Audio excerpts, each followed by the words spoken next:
নমস্কার, ঘরে বাইরে অপর্ণায় তোমাদের সবাইকে স্বাগত জানাই। আজকে আমি বানিয়ে নেব মা ঠাকুমাদের হাতের রান্না মানকচু বাটা।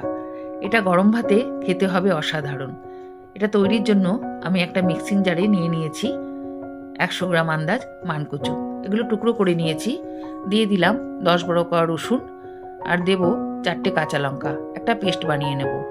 এখন কড়াতে সর্ষের তেল গরম করে দিয়ে দিলাম অল্প একটু কালো জিরে, দেব 2টো শুকনো লঙ্কা।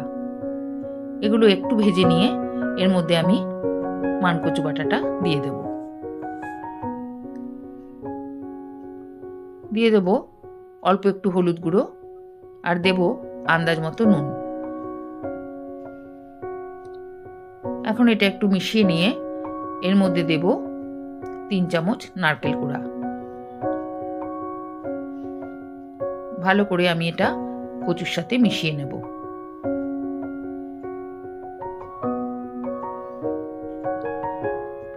ভালো করে মিশিয়ে নিয়েছি। এখন এর মধ্যে দেব অল্প একটু চিনি।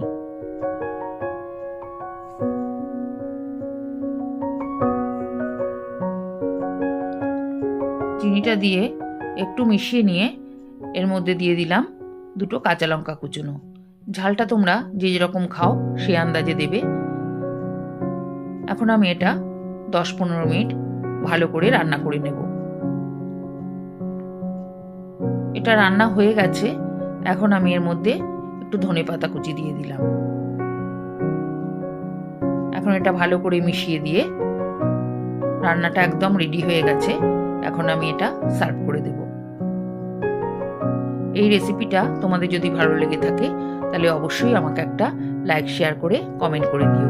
আর যে সমস্ত বন্ধুরা এখনও আমার চ্যানেলটাকে সাবস্ক্রাইব করনি তারা সাবস্ক্রাইব করে দিয়ে পাশে থাকা বেল আইকনটি প্রেস করে দেওয়ার অনুরোধ রইল, যাতে পরবর্তী নতুন নতুন রেসিপিগুলো সবার আগে তোমাদের কাছে পৌঁছে যায়।